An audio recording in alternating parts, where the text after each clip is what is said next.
안녕하세요. 흐름교회 김성광 목사입니다. 오늘 재미있는 성경 이야기 요한복음 4장 1절로 42절에 나와 있는 사마리아 여인과 예수님과의 대화, 사마리아 우물가에서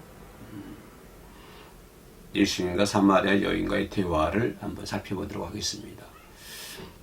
예수님이 먼저 말을 건네는 것을 볼 수 있죠.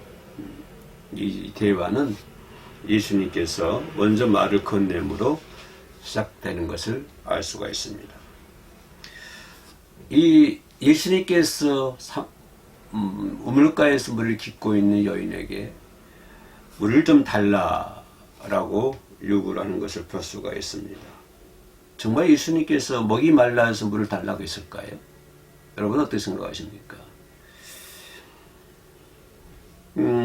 아마 예수님께서 심한 갈증을 느꼈다고 한다면 지금 거기에는 지금 예수님의 제자들과 동행하고 있잖아요. 제자들은 뭐 동네에 먹을 것을 마련하러 갔을 것이고, 만약에 먼 길을 걸어왔다 한다면 예수님께서 갈증을 느껴가지고 물을 드셔야 한다고 그러면 먼저 제자들이 예수님에게 물을 대접하고 그러한 다음에 제자들은 동네로 갔을 것입니다. 그런 것이 또 제자로서의 마땅한 도리가 되겠죠. 또 그런가 하면 또 그것은 항상 더운 날씨잖아요. 더운 날씨고 물이 없다 보니까 예수님과 동행한 제자들은 항상 통을 준비해서 아마 다녔을 것입니다. 물을 준비했을 것이라고 생각을 합니다. 그래서 아마 예수님께서 우물가의 여인에게 물을 달라고 하는 것은 정말로 목이 말라서 심한 갈증 때문에 물을 달라고 하는 것이 아니고 다른 문제를 가지고 다른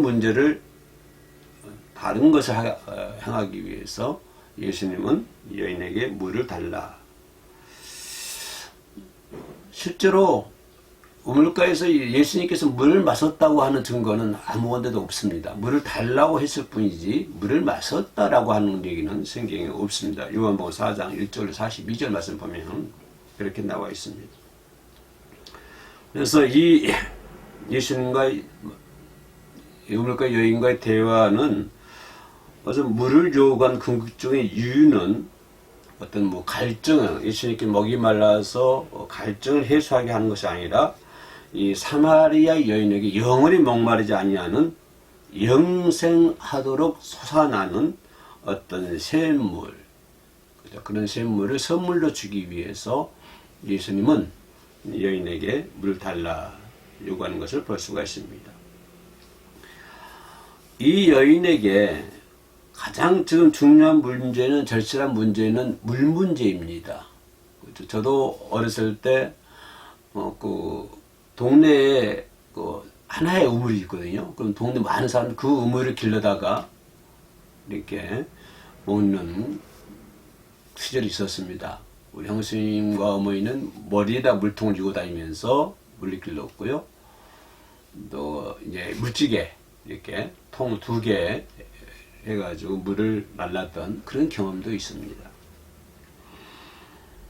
그런데 이 여인에게 좀 중요한 것은 대낮에 왔거든요. 대낮에 와서 물을 달라고 하는데 이 여인에게 중요한 것은 갈증 해소, 물을 중요하지만 그러나 예수님은 그런 대화를 통해서 이 여인에게 영원히 목마르지 않는 영생수, 영원히 솟아나는 샘물을 선물로 주기 위해서 예수님은 여인과 대화하는 것을 볼 수가 있습니다.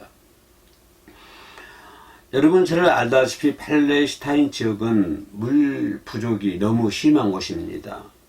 동네 안에 수도 시설이 없기 때문에 주민들은 동네 밖에 있는 우물에서 물을 길러다가 먹는 것을 볼 수 있어요. 지금도 우리 귀한 그런 나라에 보면 물을 기르기 위해서 한 30분을 간다든가 40분을 간다든가 이런 나라들이 비일비재하더라고요.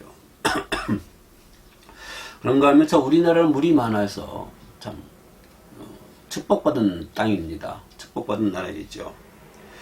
여러분, 물이 없으면 어떻게 생활하겠습니까?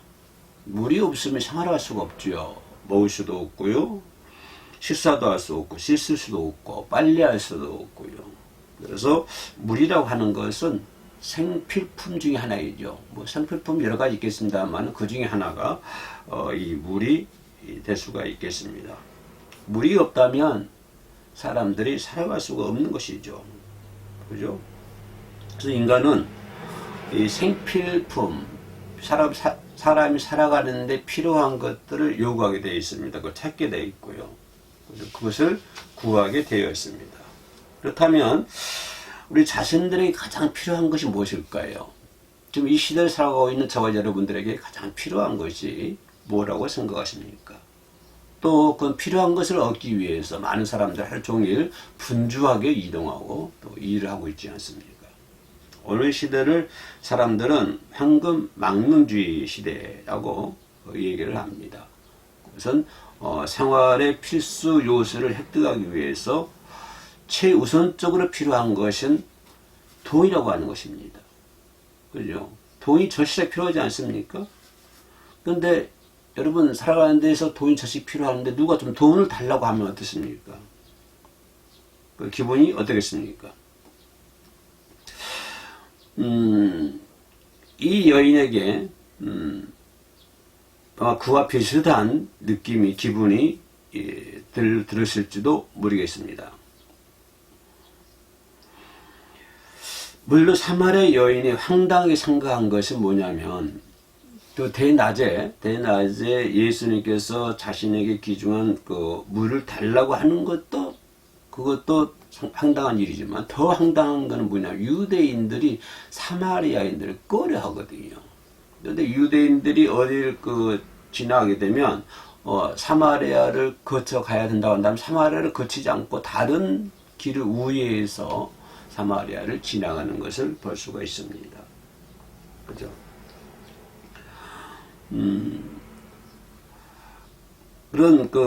그런 유대인 예수님께서 사마리아인 자신에게 물을 달라고 요구하는 것은 더욱 놀랄만한 이유이죠. 이 여인의 기분을 좀, 이 마음을 살펴보면, 첫째는 자신에게 물을 달라고 하는 것도 황당한 일이지만 더 나아가서 유대인 예수님께서 사마리아인 자기에게 물을 달라고 하는 것은 정말로 놀랄만한 이유 중에 하나였지요. 근데 예수님께서 이 여인에게 물을 달라고 하는 것은 아까 얘기했던 것처럼 더 귀한 어떤 생수를 주기 위해서, 영원히 목마르지 아니하는 샘물을 주기 위해서 이 여인에게 물을 달라라고 얘기하는 것을 볼 수 있습니다. 그럼 여기서 영원히 목마르지 않는, 영원히 솟아나는 샘물이 뭘까요? 샘물 따로 있을까요? 그것이 아니라 영원히 솟아나는 샘물, 영원히 목마르지 아니하는 샘물, 물, 이건 곧 예수님 자신을 의미하고 있습니다. 예수님 자신이 영원히 목마르지 아니하는 샘물이다라고 얘기하는 것이 있습니다. 이사야 58장 11절에 이사야는 벌써 전에 예언을 해놨는데요. 거기 보면 너는 물된 동산 같겠고 물이 끊어지지 아니하는 샘 같을 것이라. 동산과 샘 같을 것이다. 이건 누굴 얘기합니까? 샘 누굴 얘기하는 것이죠? 예수 그리스도를 의미하고 있지요. 이사야가 예언했던 샘물, 그것은 예수 그리스도를 의미하고 있습니다. 그래서 이 우물가에서 이 여인에게 예수님께서 영원히 목마르지 아니하는 물을 주었다고 하는 것은 곧 예수님 자신을 의미하고 있다. 이렇게 생각해 볼 수가 있습니다. 인간은 다 그렇습니다. 누구나 다 이 생필품, 인간이 살아가는 것에 필요한 그 필수품에 초점을 다 맞춰져 있습니다. 양식이 있어야 되고 물이 있어야 되고, 이거 인간이 살아가는 건 그냥 기본적인 것이잖아요. 그죠? 그래서 모든 인간은 거기에 모두 초점이 맞춰져 있습니다. 그러나 정말 필요한 것은 그런 것이 아니라, 우리 인간에게 가장 필요한 것은 뭐냐면 인간의 생존을 주관하시는 하나님을 의지해야 된다고 하는 것이 인간에게 가장 중요한 것이다 라고 생각해 볼 수가 있죠. 예수를 믿지 않는 않는 사람들은 필수품, 인간이 살아가는 생필품이 가장 중요한 거지만, 그러나 우리 크리스찬들이 그보다 더 중요한 것이 무엇이냐면은, 뭐죠? 인간의 생존을 주관하시는 하나님을 의지하는 것이 더 중요하다라고 하는 것을 볼 수가 있습니다. 그래서 하나님께서는 바로 예수 그리스도를 통해서 어떤 영원한 생명을 허락하시는 것이죠. 하나님은 예수 그리스도를 통해서 영원한 생명을 허락하고, 그래서 누구든지 그 예수 그리스도를 믿는 자는 영원한 생명을 얻는다고 하는 것입니다. 이것이 하나님께서 허락하신 것이죠. 그래서 영원히 목마르지 않고 영생하도록 솟아나는 샘물, 그 인생의 모든 필수 요소를 해결해 주시고 문제를 해결해 주시는, 인간이 살아가는 어떤 필수적인 것들을 해결해 주시고 뿐만 아니라 인간이 가지고 있는 모든 문제를 해결해 주신 분은 오직 예수 그리스도이신 줄로 믿습니다. 그렇기 때문에 예수 그리스도를 만나는 자는 모든 문제가 해결된다고 하는 것입니다. 왜냐하면 예수님께서 채워주시고 이끌어주시고 후이 되어 눌러서 채워주시다고 하는 것이기 때문에 인간이 예수를 만나면 그 여인이 가지고 있던 문제도 해결뿐만 아니라 인간이 가지고 있어야 할 가장 기본적인 거, 인간인 예수 그리스도를 따라서 통해서 하나님을 의지해야 된다고 하는 이 문제까지 전부 다 해결이 될 줄로 믿습니다. 여기서 해결이 된다고 하는 것은 뭐 하늘에서 돈이 떨어진다고 해서 아니고요. 돈이 생긴다는 것이 아니라 자신이 가지고 있는 어떤 가치관이 달라진다고 하는 것입니다. 그죠? 예수님께서 문제를 해결해 주십니다. 그러면 로또가 당첨돼가지고 막 이렇게 많은 물질이 들어온다. 그런 것이 아니라, 예수를 통해서 문제가 해결된다고 하는 것은 자신의 가치관이 달라진다고 하는 것을 생각해 볼 수가 있습니다. 다시 말씀드리면, 더 이상 어떤 자신의 생존을 위한 물질, 그 돈을 추구하지 않는다고 하는 것. 지금까지는 자신이 살기 위해서, 자신이 생존하기 위해서 돈이 필요하고 물질이 필요하고, 이 사마리 여인처럼 말입니다. 물이 필요하고 이런 모든 것이 필요하지만, 그러나 우리가 예수 그리스도를 믿음으로 인해서, 그죠, 자신의 목적, 내가 살아야 되는 목적을 알게 된다고 하는, 내 인생이 살아야 되는 그 목적을 알게 되고, 인생이 왜 살아야 되느냐, 그 목적을 알게 되고, 그 목적에 따라서 인생이 살아간다고 하는 것을 의미하고 있습니다. 그렇다면 진정한 삶의 목적이 무엇이겠습니까? 그것은 우리 인간이 살아가는 목적인 하나님을 영화롭게 하는 것이 우리가 살아가야 할 목적입니다. 하나님을 영화롭게 한다. 하나님을 구체적인 영과 진리로 하나님을 예배하는 것입니다. 영을 통해서, 진리를 통해서 하나님께 예배하는 것이 우리들이 살아가야 할 목적이죠. 그래서 먼저 인간은 어떤 생존 위한 헛된 욕구, 이것을 버려야 된다고 하는, 지금까지는 생존을 위한 그런 어떠한 그 욕구들을 추구해 왔지만, 이제는 육신을 위한, 자기 인간의 생존을 위한 그러한 헛된 추구를 버려야 된다고 하는 것입니다. 이 여인이 구한 것은 단순히 물입니다. 인간의 욕구만 채워주는, 육신의 욕구만 채워주는 단순히 마시는 물이었습니다. 또 한 걸음 더 들어가서 해결할 문제는 바로 죄의 문제를 해결해야 된다고 하는 것입니다. 우리가 추구한 헛된 것을 버려야 된다고 하는 것이죠. 그리고 죄의 문제를 해결받는 자만이 우리 영과 진리로 하나님께 예배드릴 수 있고 찬양드릴 수가 있습니다. 헛된 것을 추구하는 것, 이것을 버려야만이, 그죠? 버려야만이 죄의 문제가 해결받고, 그래야만이 영과 진리로 하나님께 예배를 드릴 수 있다고 하는 것입니다. 세상에 헛된 것을 추구하면서 하나님께 예배드릴 수 있겠습니까? 그저 그냥 예배당에 와서 몸만 예배 드린다고 예배랑을 할 수 없는 것이죠. 헛된 것을 잔뜩 버리지도 못하고 안고 와서 육신의 몸만 그냥 예배당에 와서 예배 드린다고 그래서 그것이 진정한 예배라고는 볼 수가 없는 것입니다. 세상에 헛된 것을 버리지 않고는 진정한 예배를 드릴 수가 없는 것입니다. 세상에 헛된 것, 세상에 욕심 이런 것을 다 버려야 안 된다고 하는 겁니다. 버려야만이 죄의 문제 해결되고 죄의 문제가 해결돼야만이 영과 진리로 우리 하나님께 예배를 드릴 수가 있는 것이죠. 헛된 것을 가득 안고 와서 예배 드린다고 해서 예배가 예배라고는 볼 수가 없는 것이죠. 바로 가인의 예배와 같겠습니다. 다시 말씀드리면 어떤 마음의 탐욕, 어떤 마음의 욕심, 그런 마음의 욕구 이런 것을 잔뜩 가지고 있으면서 하나님께 예배 드릴 수가 있겠습니까? 예배자가 되려면 영과 진리로 하나님께 예배를 드리는 예배자가 되려면 반드시 헛된 것을 버려야 되는 것이고 죄의 문제를 해결받아야 합니다.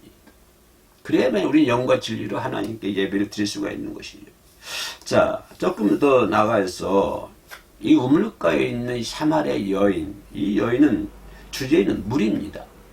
그 주제는 물이에요. 그러나 그 물이 첫 번째 주제였지만 다음 주제가 뭐합니까? 남편에 대해서 주제가 나옵니다. 예수님께 처음에는 여인에게 물을 달라고 했죠. 그렇죠? 첫 번째 주제가 물이었죠. 두 번째 주제는 뭘로 바꿔집니까? 남편에 관한 것으로 바꿔지는 것을 볼 수가 있습니다. 내 남편을 불러오라. 이렇게 얘기했죠. 예수님께서는 왜 갑자기 남편을 불러오라고 얘기하고 있을 거예요? 지금까지 물에 대해서 얘기했는데 이 여인이 말하는 물, 구하는 육신적인 물, 인간 욕구적인 물, 이걸 물 얘기했고 예수님은 자신을 대표하고 있는 영을 목마르지 않은 샘물, 영을 목마르지 않은 물, 좀 이렇게 대화를 오고 갔죠. 근데 그 다음에 등장하는 얘기에 갑자기 내 남편을 불러오라 라고 얘기하는 것을 볼 수가 있습니다. 왜냐하면 이것은 바로 그 여인으로 하여금 죄를 깨닫게 하기 위해서 남편을 불러오라고 얘기한 것이죠. 그죠? 그것뿐만 아니라 이 여인이 자신의 죄를 깨닫게 할 뿐만 아니라 더 한 걸음 나아가서 여인의 죄의 문제를 해결해 주시기 위해서 예수님은 이 여인에게 남편을 데려오라 이렇게 말씀을 하시는 것을 볼 수가 있습니다. 그러므로 우리가 영과 진리로 예배한다고 하는 것은 성령 안에서 진리 대신 예수 그리스도를 통하여 하나님께 나아가는 것을 이 예배가 그렇게 중요한 거예요. 하나님께 나아가는 것을 의미하고 있습니다. 누굴 통해서요? 예수 그리스도를 통해서 어디 안에서? 성령 안에서. 예배를 하는 것은 성령 안에서 예수 그리스도를 통해서 하나님께 나아가는 것이 이것이 예배입니다. 우리 인간의 죄를 해결하실 분은 오직 예수 그리스도 한 분밖에 없지요. 그죠? 그래서 이사야 오늘 요한복음 4장에서 뭐라고 23절에서 뭐라고 그럽니까?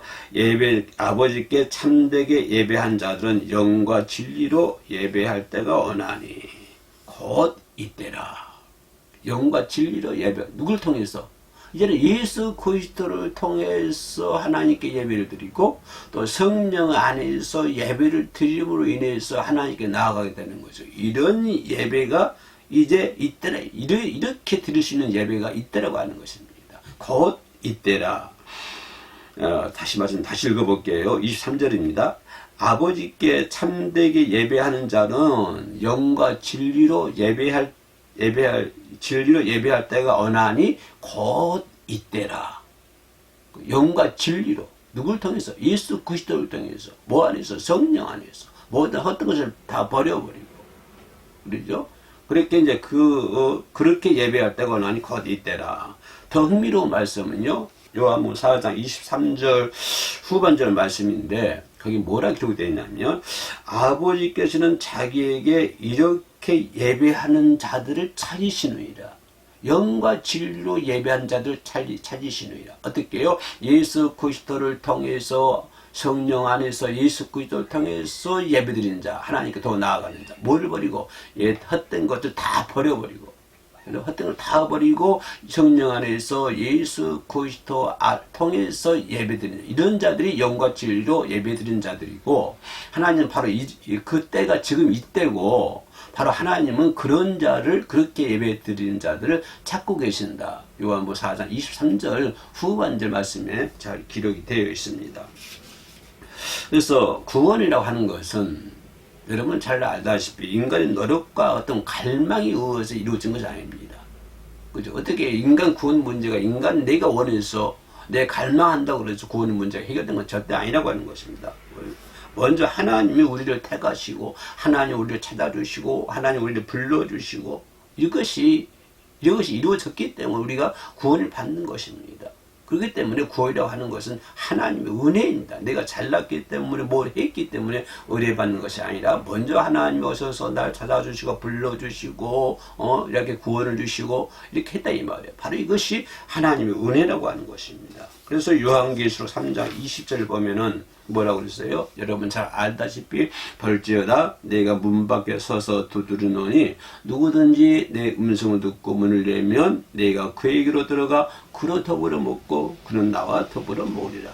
그래서 구원에 있어서 항상 하나님께서 우리를 먼저 찾아오신다고 하는 것입니다. 예수님께서 문 밖에서 문을 두드린다고 하는 거예요. 그 문을 듣고 문을 열면 구원 받는 거예요. 그러니까 이 방송을 시청하시는 분들은 문을 두드리시는 예수님의 음성 녹소리를 듣고 문을 열고 예수 그리스도를 영접하신 분들인 줄 믿습니다. 바로 그 여러분들이 영접하는 예수 그리스도를 통해서 성령 안에서 모든 헛된 것을 버리고 하나님께 예배드린 거. 그 예배는 곧 하나님께 나아가는 자들이 나아가는 것이고, 그죠? 그 예배드리는 시대는 곧 이때이고, 하나님은 그렇게 예배드리는 자를 찾고 계신다. 하는 것을 볼 수가 있습니다. 결론 말씀 보면 예수님께 제자들 유대를 떠나서 갈릴리로 가다가 사마리아를 통과해야 하겠는지라. 이게 보통 유대인들하고 얘기했잖아요. 사마리아를 통과하지 않고 간다고 그랬죠. 근데 예수님께서 말씀하고 내가 갈릴리로 가는데 사마리아를 통과해야 되겠다. 이렇게 말씀하는 것을 볼 수가 있습니다. 하겠는지라, 그죠? 능동태죠. 강한 의지를 보여주는 거예요. 예수님께서. 내가 갈릴리로 가는데 사마리아를 통해야 되겠다. 하겠는지라. 이건 강한, 능동태에서 강한 예수님의 의지를 표현하는 것을 볼 수가 있습니다. 예수의 의지인데요. 이것은 뭘까요? 곧 사마리아인들을 구원하시고자 하는 하나님의, 예수님의 어떤 사랑, 하나님의 은혜라고 하는 것입니다. 이 우물가에 있는 이 여인은 동네에서 죄인으로 취급받아서 사람들의 눈을 피해가지고 한참 더운 시간에, 그죠? 정오 시간에 물길 넣는 것을 볼 수가 있습니다. 이 여인을 통하여 수가 동네에 영원히 목마르지 아니하는 샘물을 예수님께서는 알려주시는 것을 볼 수 있죠. 바로 그 영원히 목마르지 않은 샘물은 바로 예수 그리스도 자신입니다. 우리는 예수 그리스도를 만났을 때 영원히 목마르지 않습니다. 예수 그리스도를 만났을 때 모든 문제가 해결받을 수가 있습니다. 예수 그리스도를 만났을 때 우리는 헛된 것들을 버릴 수가 있습니다. 우리는 예수 그리스도를 만났을 때 영과 진리로 하나님께 예배를 드릴 수가 있습니다. 우리는 예수 그리스도를 만났을 때 그럼으로 인하여 하나님께 더 나아갈 수가 있는 것입니다. 주님은 언제나 우리 곁에 오셔서 항상 문을 두드리고 계십니다. 예수님 여러분의 마음의 문을 지금도 노크하고 있습니다. 죄책감에 스스로 눌려있는 사람이 한다면 이제 주님의 음성을 들으시기를 소망합니다. 항상 나보다 먼저 나를 생각하시고 불쌍히 여기시는 주님의 음성을 듣고 주님의 위로를 받고 주님의 은혜를 까달아서 모든 죄의 문제를 해결받고 영과 진리로 하나님께 예배드리시기를 소망합니다. 감사합니다.